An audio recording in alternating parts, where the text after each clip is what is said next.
I buried a python, which I buried underneath my SPAZA shop. To this very day, this python is the one that is giving me all the money that I have. But my children, they are suffering. Please, when you post my story, keep my name completely hidden because I do not want people to know about this. But I want the young boys who are going to be listening to my story to understand that being poor, it is far much better than to stay in a gated community, yet you are the prisoner of the devil. It was back in 2004. Life was very difficult for my mom after my dad had returned back to his country. My background was a mix that made me to feel like I do not belong anywhere. So this is usually what happens to a child that is born with the father or the mother being a migrant. When you are growing up, you do not know whether you are South African or not. My father was a migrant who had come down from Mozambique. He was working at the mines in Joburg. That was where he met up with my mom, who was working as a cashier at this other shop. My mother was a Zulu woman who was from KZN, and she had been staying close to the hostel where my father had been staying. So growing up, people looked at me differently, especially when we returned back to KZ. And in Joburg, everything seemed so normal, even though I was born right here in South Africa, but I was bullied at school as the boy from Mozambique. I then grew up and I was working. I had a small SPAZA shop in the township where we were now staying. By then, I already had a wife, but calling it a shop, I'm just being kind to myself. It was just something that was really small. Sometimes I would even sell from my room because I did not have enough money to pay the rent. So I ended up speaking with the landlord and we reached a deal. Since I was someone that knew how to build houses, he said, build more bedrooms for me and then I can at least cut your rent. And I was not paid a lot of money for building the bedrooms. He did not have only one house. So it was very difficult. I still remember that the shelves of my SPAZA shop, they were just embarrassing. A few loaves of bread and a few tins of Lucky Star, loose cigarettes, and nothing really. Most of the people that came to buy at my shop, they were the kids that came to buy those small packets of chips that kids buy for 1 rand, and you can't do much about it. So I already had two young daughters back then. These daughters of mine, they were my everything. But when I would return back to the room and just see that there was no food at the house, and it was just difficult to see my daughters being crying, having them crying, saying that they were hungry throughout the night, and you as a parent being unable to do anything for your children. I would sit there and I would even cry when my wife would have gone to bed. I tried everything. I would even open my shop at 5 a.m. and will be the last one to close my shop at 10 p.m. But there were other guys. These guys, they were selling big and they had a lot of customers. I did not understand where I was getting it wrong, Brother Nashi. I started being so bitter, and bitterness, when you are bitter, I want people to learn that when you are bitter, it's like you have drank a poison, and this poison, it will kill you, whilst you are hoping that the other person will die. Being bitter, it is demonic. This I learned later on because I started blaming God and I stopped going to church. Even my wife, she was surprised because I was someone that was very prayerful. I was tired of praying to God, asking God to bless me, but I could see that God did not want to bless me at all. Then it was in the year 2005, that was when word came down that my father had passed away back in Mozambique. It was very painful because I already had made some plans that I was supposed to return back to Mozambique to visit my father, but since I did not have money, I was unable to go and visit my father. So when the word reached us that my father had passed away, he had moved to Mozambique many years before that, and he went back to the village where his people came from. So I had to go. I really did not have money for the trip. So my wife borrowed money from people that I later started to borrow money to when I became a loan shark after I had returned back from Mozambique, because there was something spiritual that happened to me when I was in Mozambique. So I arrived in Mozambique at the funeral and I felt like I was just a failure. I was the eldest son, yet I arrived with nothing. And those other half brothers of mine, because my father later on had a Mozambican wife and returned back to his country. So he had kids there in Mozambique. They seemed so successful, more than I. So after the burial, I stayed behind for a couple of days. I was wandering through the village with an old man who said that he was a friend of my father. They used to work at the same mine back in Joburg and they stayed at the same hostel. So he said to me that his father had said that he wanted me as his eldest son to be able to communicate with the ancestors. So if it ever happened that he would have died before that had happened, he had told his friend that I want you to take my son to a traditional healer. So I agreed when this man said, well, I want you to go with me to a healer because you never know. Maybe when you return back to South Africa, I would have died when you want to come back so that we can go to a traditional healer. So when someone that is quite old, when that person tells you that they want to go with you to a healer as they were instructed by your father, and they think that maybe if you take too much time, they can die before that happens. And he had told me that the reason as to why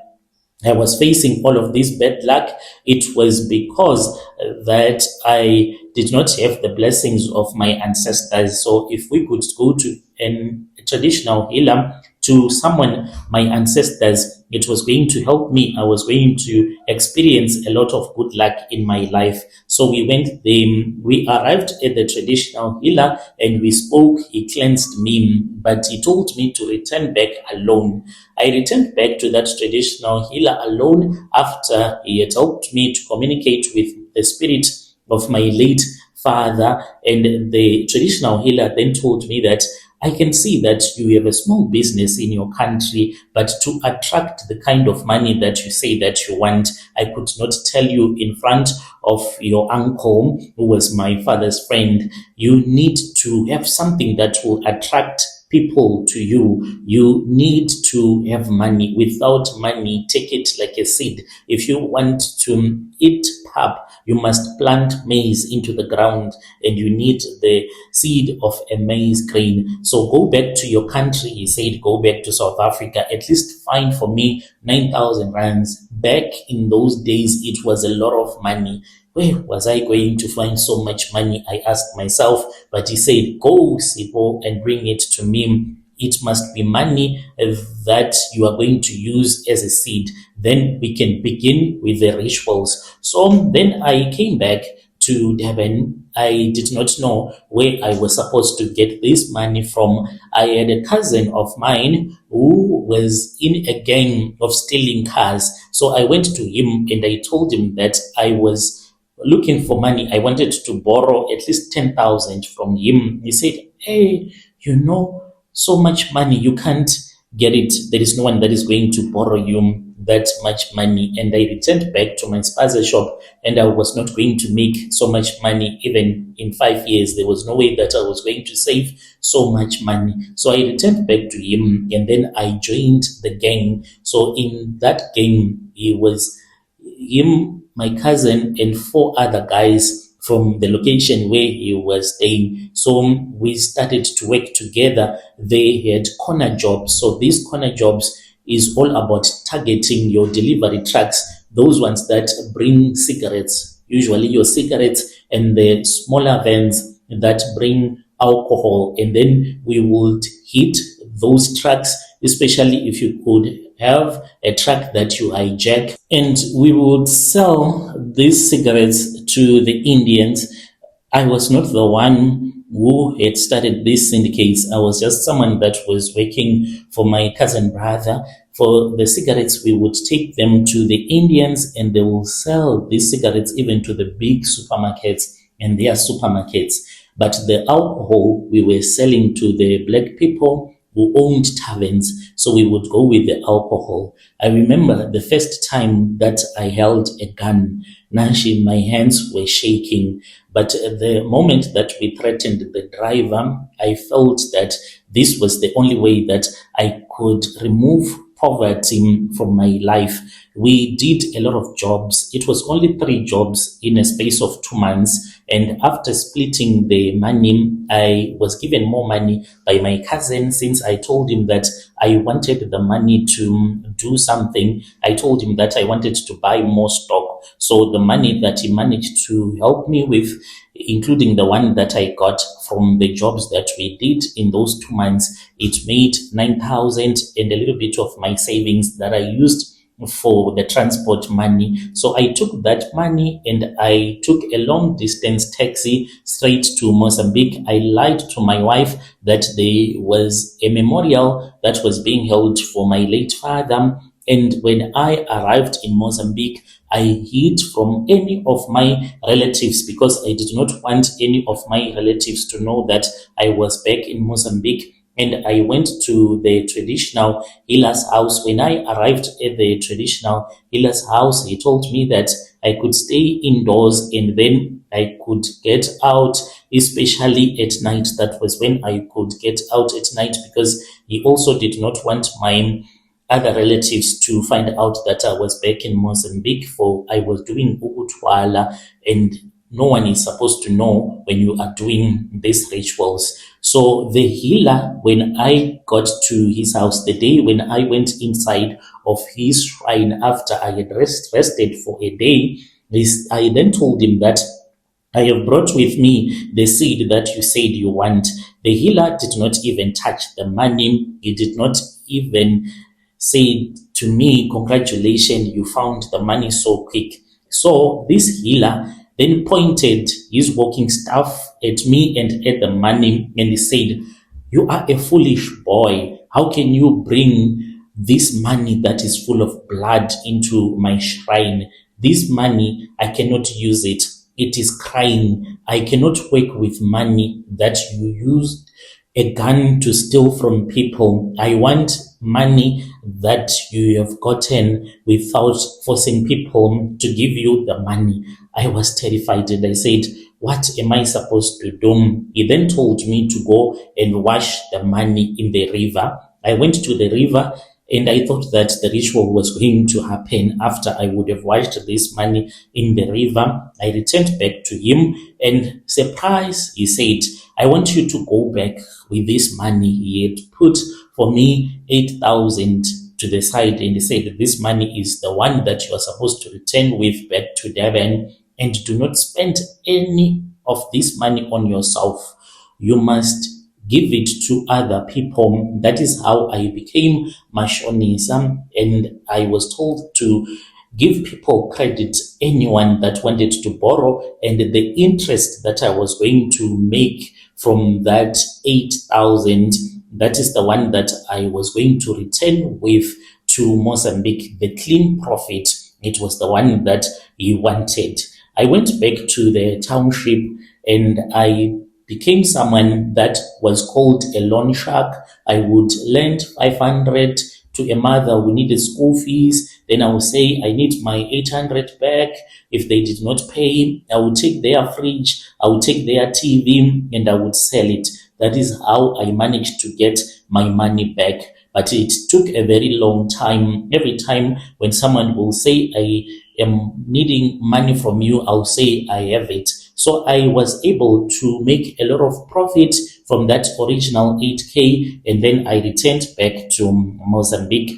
And this took me an entire year. It was not like I did it in 1 month. It took me an entire year, and then that was when I returned back to Mozambique. The traditional healer, he was waiting for me and he started to assist me and he said, yeah, this money, this one, we can use it very well. So I was thinking about the life that I was going to be living when I returned back to Mozambique. The healer then took me to another room. Inside of that room, that is where other people would come and slaughter chickens, goats. It was smelling blood, like old blood, rotten blood inside of that room. So he was sitting on the other side, whilst I was sitting on the other side, and there was a python as well that was inside of that room. I was then given a python, but it was very small, a young one, and I was given 2 chicken eggs. As for that python, I was told that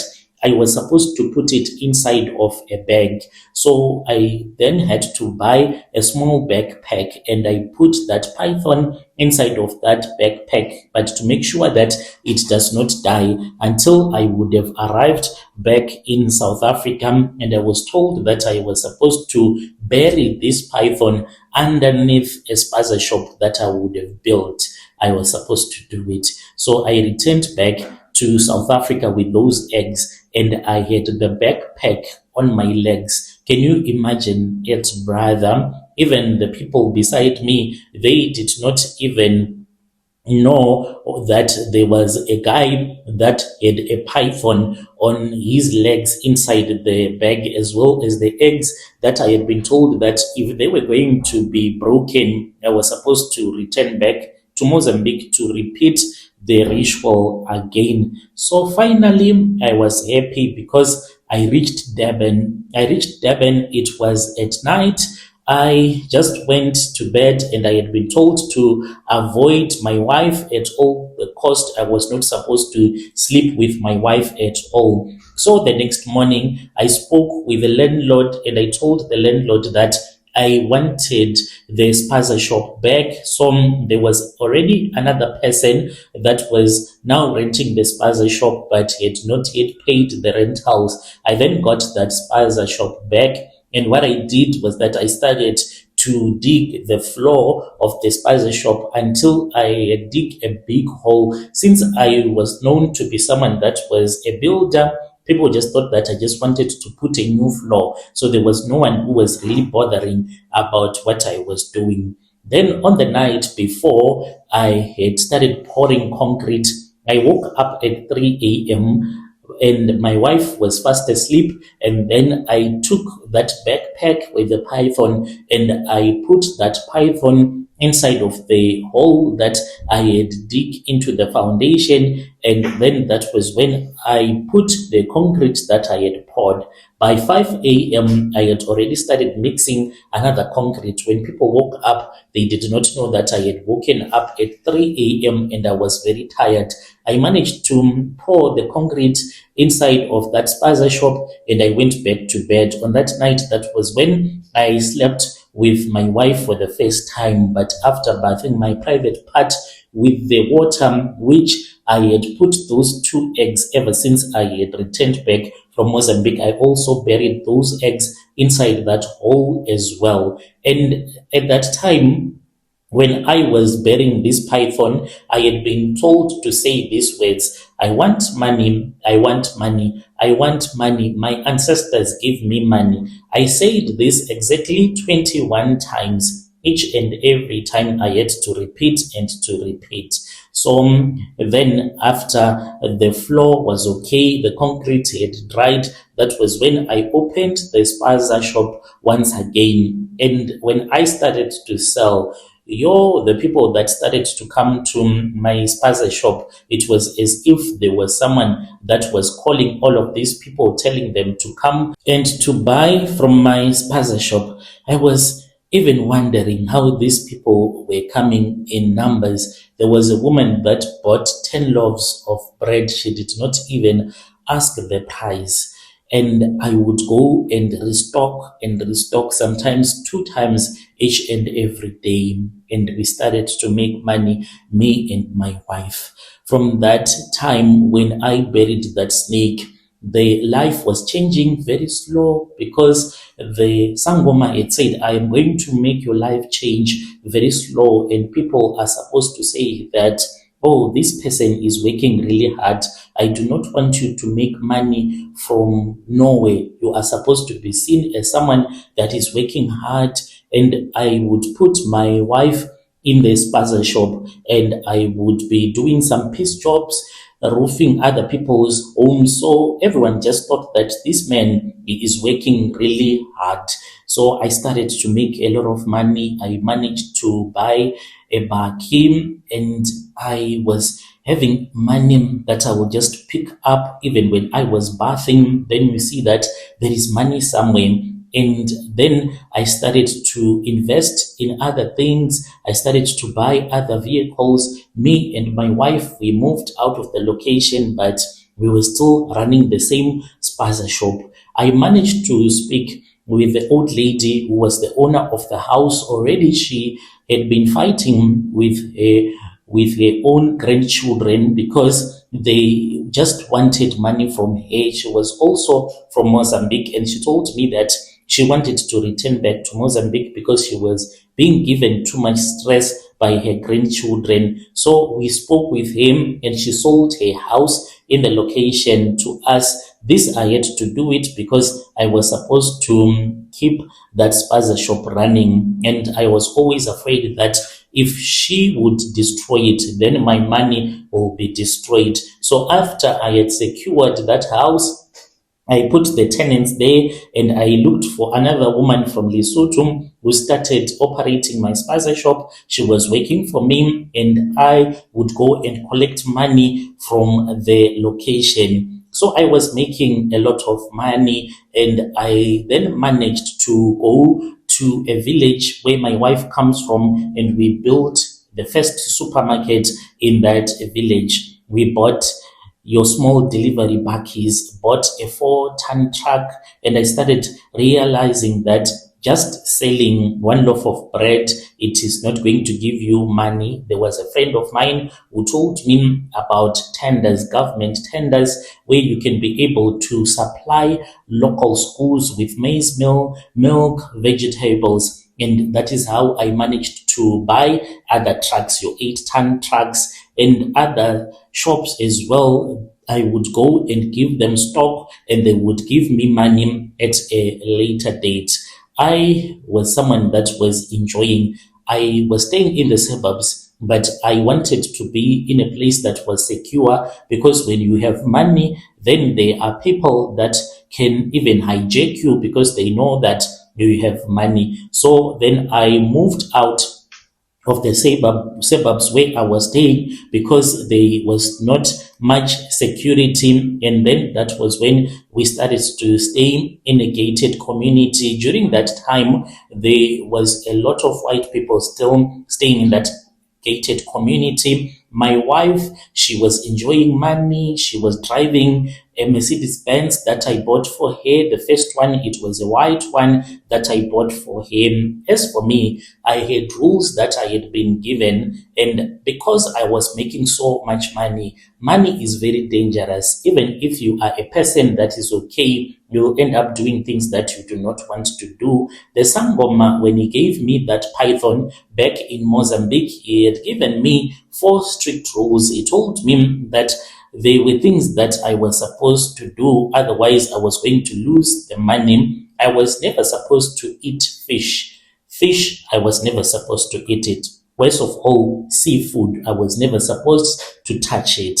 I was not supposed to cheat on my wife to eat white meat like your chicken, because a python, it also have white meat. So I was only supposed to eat beef and goat meat. That was all that I ate, and my wife would even wonder, why is it all of a sudden I did not want to touch chicken or any other type of meat. She did not know that there was a rule that I was following that made us to have money at all the times. I could not tell her, because if I told her, maybe she was going to force me to confess at church.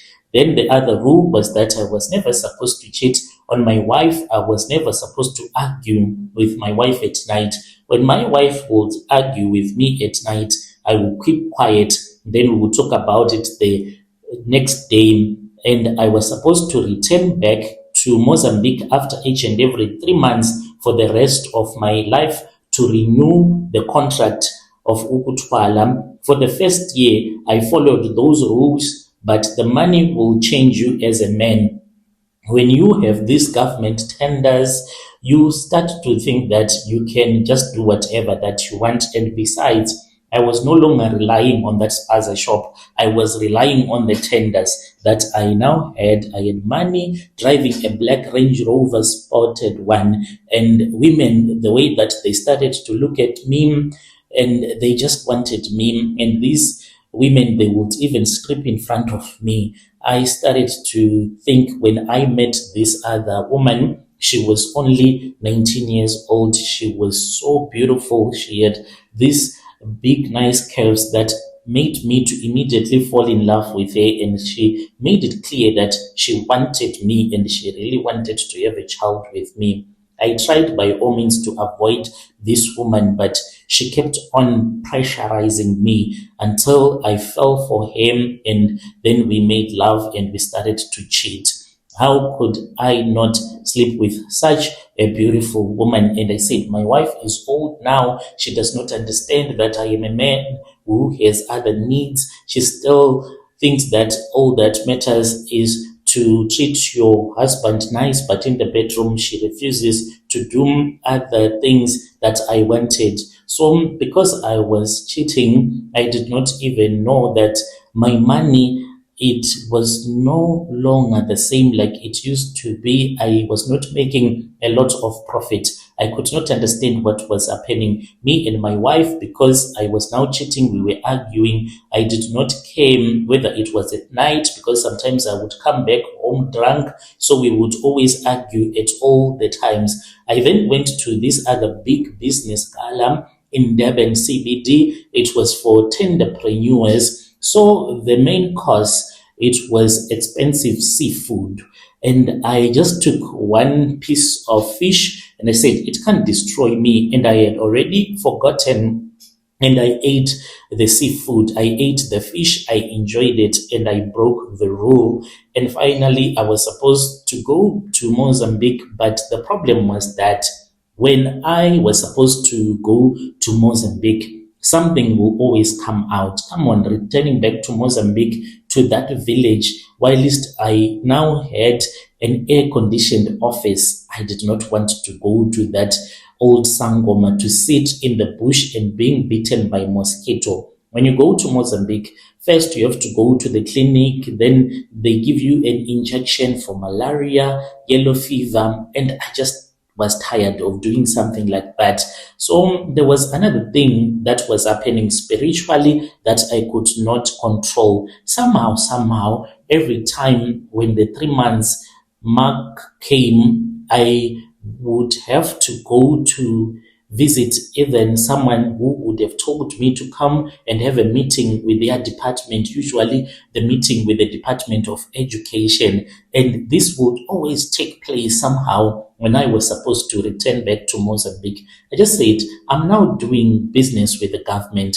I don't need this Togoloshi anymore. So, brother, I did not know that even if a Togoloshi gives you good luck, when you do not do the things that the Togoloshi wants, that Togoloshi will take away everything, every piece of good luck that it would have given to you before that. If I had known that this is the way that a Togoloshi works, I was not going to do it. I was just going to live my life like a normal life. So after I started to witness a lot of things that I could not understand. My daughters, who were now teenagers, they stopped going out.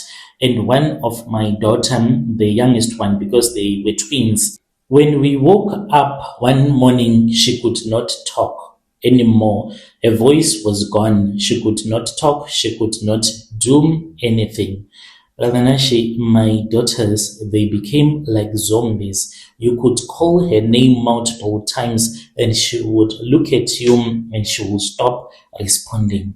I did not realize that this was the Togoloshi that was telling me that I had broken down the rules. But I was on top of the world. I did not know what I had done. Then there was something else that was happening. Since I had all of these women that I was sleeping with, it was like a horror movie that I was now living in. And whenever I would sleep with any other woman, you know what will happen to me? I would see blood that will come out of my private part. So I would go to the doctor in secret because I thought that maybe I have HIV. But when I would go to the doctor, they will say that there is nothing. The doctor just could not understand why was it that I was now having a problem of blood coming out of my private part. So by the end of 2016, that was when I started to notice that there was something that was wrong. I would wake up and I would feel so much pain inside of my private part.